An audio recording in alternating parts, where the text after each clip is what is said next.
Everyone, আসসালামু আলাইকুম। আমি তানভীর হোসেন তন্দ্রা। আজকে আবারও চলে এসেছি গুরু ক্লাবের পক্ষ থেকে আরেকটি আমাদের নিয়মিত শো প্র্যাকটিস শো নিয়ে। আশা করি আপনারা সবাই ভালো আছেন, আমিও ভালো আছি আলহামদুলিল্লাহ। তো আমাদের যে প্র্যাকটিস শোটা রয়েছে, আমরা প্র্যাকটিস শোতে কিন্তু অনেকগুলো কোয়েশ্চেন থাকে। আমাদের যে গুরু ক্লাব অ্যাপ আছে, গুরু ক্লাবের অ্যাপের যে প্র্যাকটিস সেকশনটা রয়েছে, প্র্যাকটিস সেকশন থেকে আমরা অনেক কোয়েশ্চেন প্র্যাকটিস করি।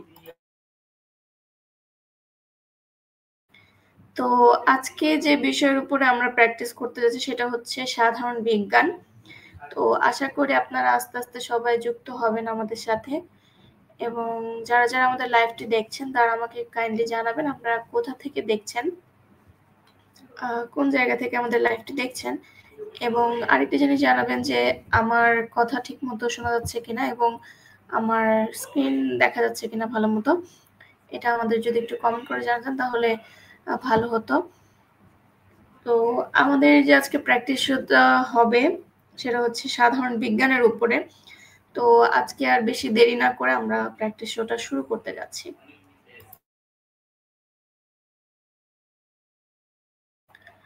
তো আপনাদের সবার সামনে আমি আমাদের ফার্স্ট কোয়েশ্চেনটা সেটা দিচ্ছি।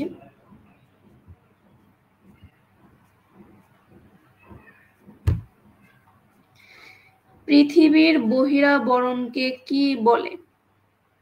শিলা, ভূত্বক, কেন্দ্রমণ্ডল, গুরুমণ্ডল।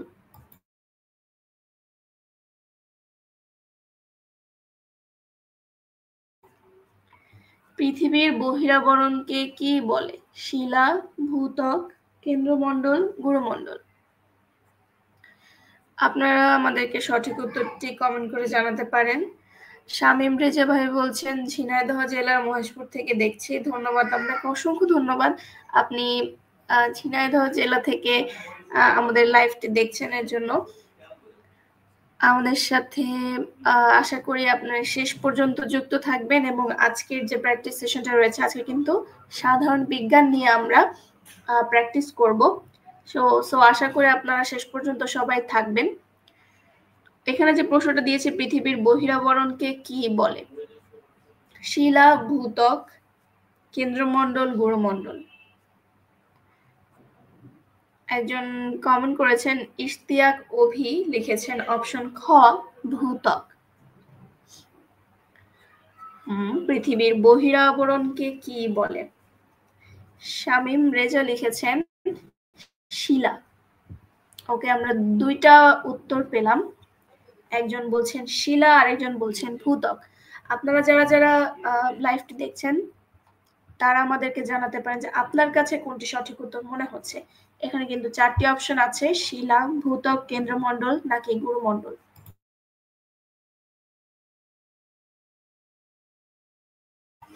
আশা করি আপনারা সবাই উত্তর দেবেন, আমাদেরকে কমেন্ট করে জানাবেন, এবং আমরা আপনাদের কমেন্টের জন্য অপেক্ষা করব যে পৃথিবীর বহিরাবরণকে কি বলে। এটা আপনারা কমেন্ট করে জানান আমাদের, শিলা, ভূত্বক, কেন্দ্রমণ্ডল নাকি গুরুমণ্ডল। পৃথিবীর কিন্তু অনেকগুলো স্তর রয়েছে। বায়ুমণ্ডলের আলাদা স্তর রয়েছে এবং পৃথিবীর কিন্তু আলাদা স্তর রয়েছে। তো পৃথিবীর যে একদম বাহিরের যে আবরণটা থাকে সেই বাহিরের আবরণটাকে কি বলা হয়? শিলা, ভূত্বক, কেন্দ্রমণ্ডল নাকি গুরুমণ্ডল। আচ্ছা, আমরা ভূত্বক সিলেক্ট করে দেখি সঠিক উত্তর কিনা। জি, এটা সঠিক উত্তর। আপনাদের সকলকে অসংখ্য ধন্যবাদ যারা কমেন্ট করেছেন, এবং ইশতিয়াক অভি ভাইকেও অসংখ্য ধন্যবাদ সঠিক উত্তরটি দেওয়ার জন্য। এটা আমরা ব্যাখ্যাটা একটু পড়ি। পৃথিবীর উপরে অবস্থিত হালকা ও কঠিন পদার্থে গঠিত বহিরাবরণের স্তরকে ভূত্বক বলে বা আর্থ ক্রাস্ট বলে। পৃথিবী উত্তপ্ত বাষ্পপিণ্ড থেকে তাপ বিকিরণ করে ধীরে ধীরে তরল অবস্থায়, এই তরল অবস্থা থেকে তাপ বিকিরণ করে পৃথিবীর উপরিভাগ ধীরে ধীরে জমাট বেঁধে কঠিন অবস্থা প্রাপ্ত হয়ে ভূত্বক সৃষ্টি হয়েছে। শামীম রেজা বলছেন ভূত্বক। জি, সঠিক উত্তর হয়েছে, এটা সঠিক উত্তর হচ্ছে ভূত্বক। তো আমরা আমাদের পরবর্তী প্রশ্নে চলে যাচ্ছি। তো এখন আপনারা যারা, যারা আমাদের লাইভটি দেখছেন আশা করি আপনারা শেষ পর্যন্ত আমাদের সাথেই থাকবেন এবং আমরা কিন্তু আজকে অনেকগুলো কোয়েশ্চেন প্র্যাকটিস করব সাধারণ বিজ্ঞানের উপরে। আশা করি সেগুলোর উত্তর দেবেন আমাদের। তো আমরা পরবর্তী প্রশ্নে চলে যাচ্ছি।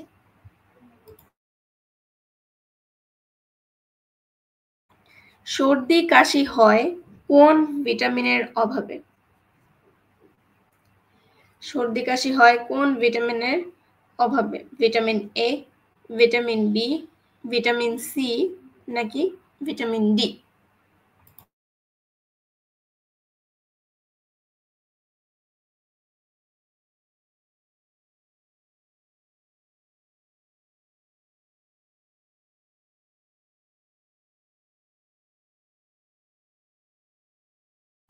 আপনারা যারা, যারা আমাদের লাইভটা দেখছেন তারা আমাদেরকে কমেন্ট করে জানাতে পারেন যে আপনাদের কাছে কোনটি মনে হচ্ছে যে সর্দি কাশি হয় কোন ভিটামিনের অভাবে? Vitamin A, vitamin A, vitamin B, vitamin C, vitamin D.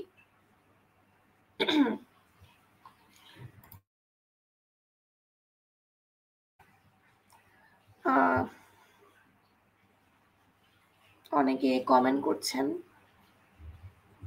Sorry আমার গলার অবস্থা খুব খারাপ।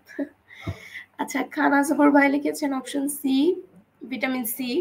ইশতিয়াক ভাইয়া বলছেন ভিটামিন সি। তো আমার কাছে ভিটামিন সি মনে হচ্ছে। তো আরো যারা, যারা আমাদের লাইভটি দেখছেন তারাও কিন্তু আমাকে আমাদের কমেন্ট করে জানাতে পারেন যে আপনার কাছে কোনটি সঠিক উত্তর মনে হচ্ছে। ভিটামিন এ, ভিটামিন বি নাকি ভিটামিন সি? শামীম রেজা ভাইও বলছেন ভিটামিন সি। তো আমরা অনেকগুলো উত্তর কিন্তু পেয়ে গেলাম। ভিটামিন সি বলছেন সবাই। ও আমি কি ভিটামিন সিটা লক করে দেখবো যে এটা সঠিক উত্তর কিনা? আমি দেখি যে এটা সঠিক উত্তর হয় কিনা। যে এটা সঠিক উত্তর। আপনাদের সকলকে অসংখ্য ধন্যবাদ। আপনারা কিন্তু আজকে সবাই সঠিক উত্তর দিয়েছেন। খান আসাবুর ভাই, ইস্তিয়াক, অভি, শামীম রেজা সবাই ভিটামিন সি বলেছেন এবং এটাই সঠিক উত্তর ছিল। তো আমরা খুবই সংক্ষেপে একটা ব্যাখ্যা পড়ে নিই। মানবদেহের জন্য ভিটামিন সি অত্যন্ত প্রয়োজনীয় পুষ্টি। ভিটামিন সি একটি শক্তিশালী অ্যান্টিঅক্সিডেন্ট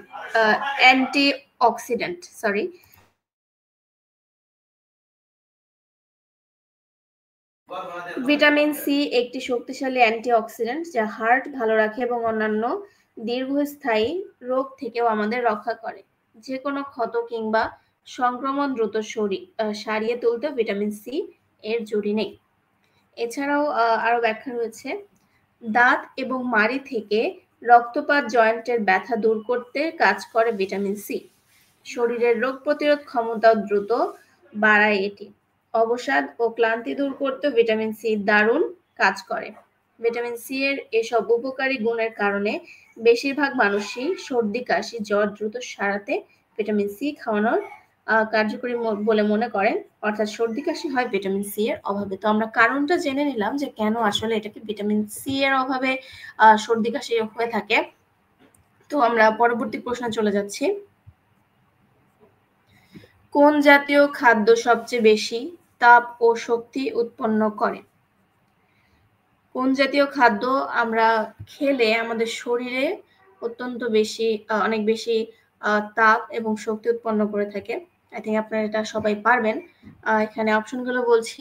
খাদ্যপ্রাণ, শর্করা, খনিজ লবণ নাকি স্নেহ পদার্থ? এখান থেকে কোন খাদ্যটি আমরা গ্রহণ করলে সেটা থেকে প্রচুর পরিমাণে তাপ এবং শক্তি উৎপন্ন হয়? আপনারা আমাদেরকে কমেন্ট করে জানাতে পারেন যে আপনাদের কাছে কোনটি সঠিক উত্তর মনে হচ্ছে।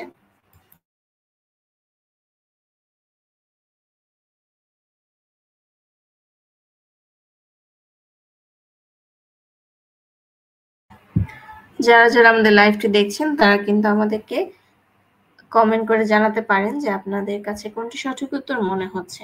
কোন জাতীয় খাদ্য সবচেয়ে বেশি তাপ ও শক্তি উৎপন্ন করে? খাদ্যপ্রাণ, শর্করা, খনিজ লবণ নাকি স্নেহ পদার্থ?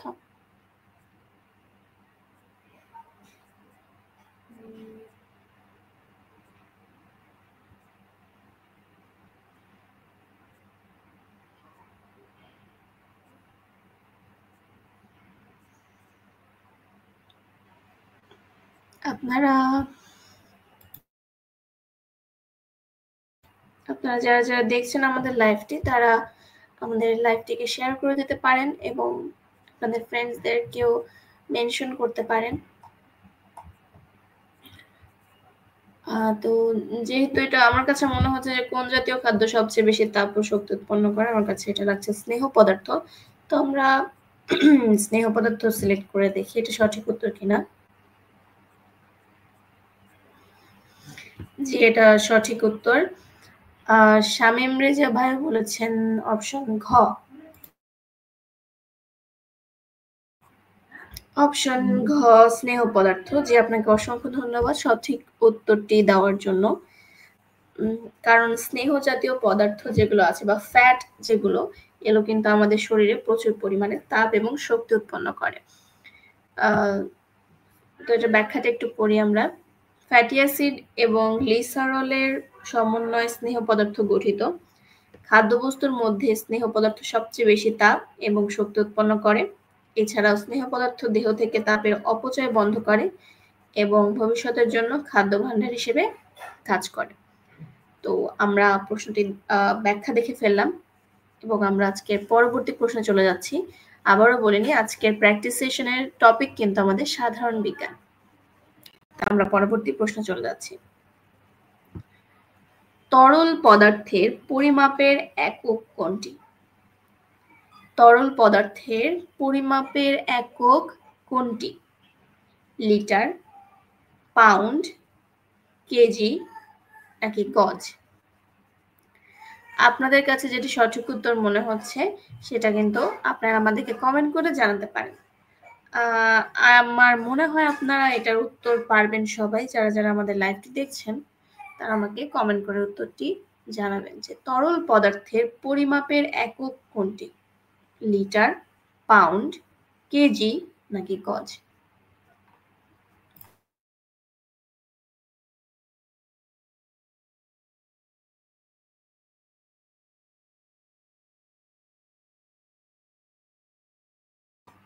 আশা করি আপনারা সবাই আমাকে কমেন্ট করে জানাবেন যে আপনাদের কাছে যেটি সঠিক উত্তর মনে হচ্ছে সেটা অবশ্যই জানাবেন।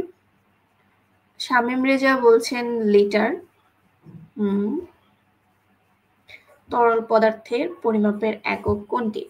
মূলত তরল পদার্থ পরিমাপ করার জন্য আমরা যে এককটা ব্যবহার করে থাকি, আমরা কিন্তু জানি যে গজ যেটা, সেটা দৈর্ঘ্য পরিমাপের জন্য আমরা এই এককটা ব্যবহার করে থাকি।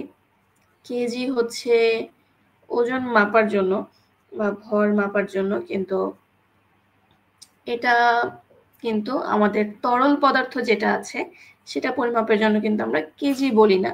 আমরা কিন্তু দোকানে গিয়ে বলি না যে 1 কেজি দুধ দিন বা এই টাইপের কিছু বলা হয় না, বা 1 কেজি তেল দিন, এরকম কিন্তু বলি না। আর পাউন্ড যেটা আছে সেটাও কিন্তু ওজন করার ক্ষেত্রেই, কিন্তু পাউন্ডটা কি তরল পদার্থের পরিমাপের একক হিসেবে ব্যবহৃত হয়? তো আপনারা যারা যারা আমাদের লাইভটি দেখছেন তারা আমাদেরকে কমেন্ট করে জানাতে পারেন যে শামীম রেজা ভাই আমাদের জানিয়েছেন তার সঠিক উত্তর। তিনি বলছেন লিটার। তো আপনাদের যেটা সঠিক উত্তর মনে হয় সেটাও কিন্তু আমাদেরকে কমেন্ট করে জানাতে পারেন। তো আমরা অপেক্ষা না করে আমরা লিটার সিলেক্ট করে দেখি এটা সঠিক উত্তর কিনা। যে এটা সঠিক উত্তর। আপনাকে অসংখ্য ধন্যবাদ শামীম রেজা ভাই। আশা করি আপনি এভাবেই শেষ পর্যন্ত আমাদের সাথে থাকবেন এবং সঠিক উত্তর দিয়ে যাবেন।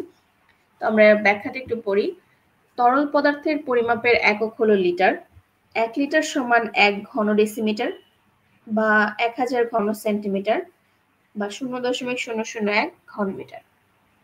অন্যদিকে এফপিএস পদ্ধতিতে ভরের একক হলো পাউন্ড এবং এসআই পদ্ধতিতে ভরের একক হলো কিলোগ্রাম বা কেজি। তো আমরা দেরি না করে আমরা আমাদের পরবর্তী প্রশ্নে চলে যাচ্ছি। যৌগিক অণুবীক্ষণ যন্ত্রের সাহায্যে ক্রোমোজোম দেখা যায় মাইটোসিসের কোন পর্যায়ে? যৌগিক অণুবীক্ষণ যন্ত্রের সাহায্যে ক্রোমোজোম দেখা যায় মাইটোসিসের কোন পর্যায়ে? প্রোফেজ, প্রোমেটাফেজ, মেটাফেজ নাকি অ্যানাফেজ?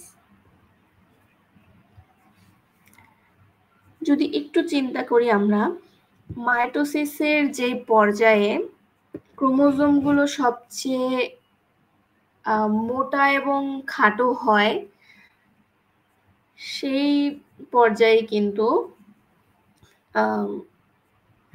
ক্রোমোজোমগুলো ভিজিবল হবে। তো অণুবীক্ষণ যন্ত্রে কিন্তু আমরা দেখতে পারবো। তো সেই হিসেবে যদি চিন্তা করেন, আপনারা কিন্তু উত্তরটি দিতে পারবেন যে যৌগিক অণুবীক্ষণ যন্ত্রের সাহায্যে ক্রোমোজোম দেখা যায় মাইটোসিসের কোন পর্যায়ে। আমার কাছে এটাই ব্যাখ্যা মনে হচ্ছে আসলে, যে যখন ক্রোমোজোমটা যে পর্যায়ে সবচেয়ে বেশি মোটা এবং খাটো হবে, ওই পর্যায়ে কিন্তু ক্রোমোজোমগুলো অণুবীক্ষণ যন্ত্রে, যৌগিক অণুবীক্ষণ যন্ত্রে দেখা যেতে পারে। তো এখানে 4টা ফেজ আছে: প্রোফেজ, প্রোমেটাফেজ, মেটাফেজ এবং অ্যানাফেজ। তো প্রোফেজের ব্যাপারে যদি আমি একটু বলি, প্রোফেজে কিন্তু একদম ফার্স্টের দিকে ক্রোমোজোমগুলো খুব একটার সাথে একটা পেঁচিয়ে পেঁচিয়ে থাকে এবং শুকনা থাকে। তো আস্তে আস্তে কিন্তু সেটা খুলতে শুরু করে এবং একটু মোটা হতে শুরু করে, এবং প্রোমেটাফেজে গিয়ে কিন্তু বেশ মোটা হয়ে যায়, মোটা এবং খাটো হয়। সবচেয়ে মোটা এবং খাটো মেবি প্রোমেটাফেজ আর মেটাফেজের মধ্যেই ছিল, কারণ লাস্ট যে অ্যানাফেজটা ছিল, অ্যানাফেজ এবং প্রোফেজ হচ্ছে টোটালি অপোজিট। কারণ প্রোফেজে ওই চিকন যে ক্রোমোজোম গুলো ছিল সেগুলো আস্তে আস্তে মোটা হতে শুরু করে, এবং অ্যানাফেজে হচ্ছে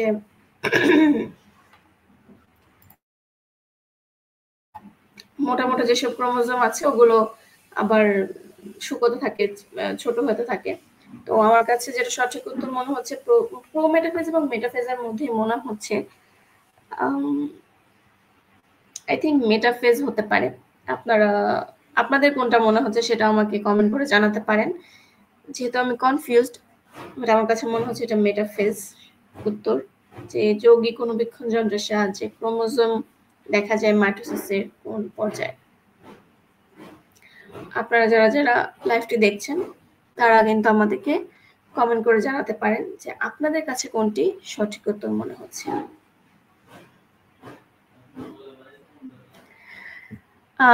শামীম রেজা বলছেন কঠিন প্রশ্ন। হয়তো একটু কঠিন প্রশ্ন। যদি এটা আসলে সায়েন্সের স্টুডেন্ট হলে এটা একটু এতটা টাফ না, বাট বলবো যে আর্টস কমার্সের জন্য এটা আসলে একটু কঠিন প্রশ্ন। বাট আমাদের বিসিএস এ কিন্তু এই টাইপের প্রশ্ন দিয়ে থাকে। তো আমাদের যদি বিসিএস প্রিপারেশন থাকে তাহলে টুকটাক আমাদের এই টাইপের কোশ্চেনও সলভ করতে হয়। তো আপনারা যদি আচ্ছা, শারীন রাজা বলছেন আমি শিওর না, তবু কেন মনে হচ্ছে প্রোফেজ। ওকে, শিওর, আপনার উত্তরটি আমি নিয়ে দেখব যে আপনার উত্তরটি সঠিক হয়েছে কিনা। আমার কাছে মেটাফেজ মনে হচ্ছে, আমি আসলে জানি না, শিওর না এখনো। আর আপনাদের যদি যেরকম কনফিউশন থাকে, আপনারা কিন্তু আমাদের গুরু ক্লাবের যে অ্যাপটি রয়েছে এখানে সে প্র্যাকটিস সেশন রয়েছে, এছাড়া আমাদের এক্সাম সেকশন রয়েছে, গেম সেকশন রয়েছে, এগুলোতে এসে কিন্তু আমাদের কোশ্চেনগুলো প্র্যাকটিস করতে পারেন। তাহলে যে কনফিউশনগুলো যেগুলো আছে এগুলো কিন্তু দূর হবে এবং আপনার নিজেকেও কিন্তু আপনি যাচাই করতে পারবেন। তো শামীম রেজা ভাই যেহেতু প্রোফেস বলছেন, তো আমি প্রোফেসটা সিলেক্ট করে দেখি যেটা সঠিক উত্তর কিনা।